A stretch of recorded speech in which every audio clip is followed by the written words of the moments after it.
Hello everyone.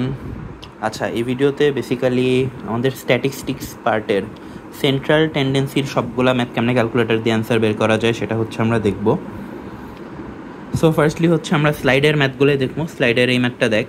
So এই ম্যাথের যেটা করব আমরা মিন বের করব, তারপর মোড, স্ট্যান্ডার্ড ডেভিয়েশন, ভ্যারিয়েন্স, এগুলো হচ্ছে অ্যান্সার চেক করবো ক্যালকুলেটর দিয়ে। আচ্ছা, ফার্স্টলি আমাদের যেটা করতে হবে সেটা হচ্ছে যে মেনুতে যাবি। মেনুতে এখানে 6 নম্বরে দেখবি যে স্ট্যাটিস্টিক্স অপশান আছে।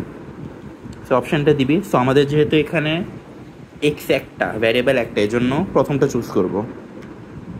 তারপর দেখ এখানে জাস্ট এক্সটা শো করতেছে, আমাদের কিন্তু এক্সও লাগবে আবার হচ্ছে ফ্রিকোয়েন্সিও লাগবে, বাট ফ্রিকোয়েন্সি হচ্ছে ক্যালকুলেটারে দেখাচ্ছে না। সো দেখাচ্ছে না কারণ আমার আসলে ফ্রিকোয়েন্সি মোডটা অফ করে রাখা। সো আমরা যদি এখানে শিফট দিয়ে সেট আপ দিই, তারপর একটু নিচে যাবি, দেখবি যে স্ট্যাটিস্টিক্স দেখাচ্ছে 3-এ।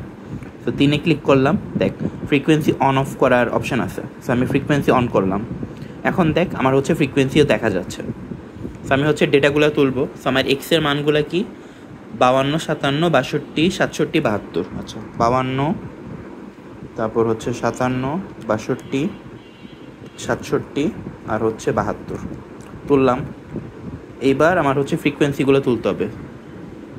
সো ফ্রিকোয়েন্সি হচ্ছে 10, 36, তারপর আমার 36, 84, 54 আর হচ্ছে 84 না, আচ্ছা 16। তো এগুলো হচ্ছে আমি ডেটাগুলো তুলে ফেললাম। এবার যেটা করব সেটা হচ্ছে অপশানে ক্লিক করব।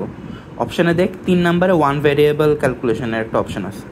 তো 3-এ ক্লিক করলাম।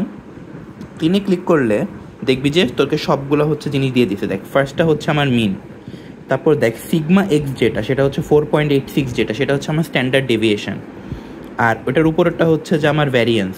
সো আমি যদি অ্যান্সারগুলো মিলাই, যে ম্যাথটা করা আছে স্লাইডের ম্যাথ, সেখানে দেখ এই যে মিন কিন্তু আমাদের 62.75 ছিল। তো সেই জিনিসটাই হচ্ছে আমি এখানে পাইছি।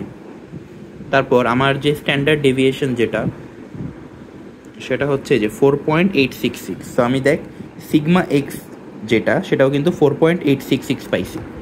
তো এভাবে হচ্ছে সেন্ট্রাল টেন্ডেন্সির আরও অনেক জিনিসপাতি আছে, যেমন তোর মোড মিডিয়ান বের করা যায়, তারপর হচ্ছে আরও জিনিসপাতি আছে।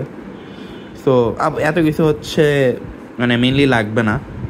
সো যেগুলো লাগবে সেখান থেকে হচ্ছে জাস্ট ক্যালকুলেটর দিয়ে তুই অ্যান্সার ঠিক করে দেখতে পারবি।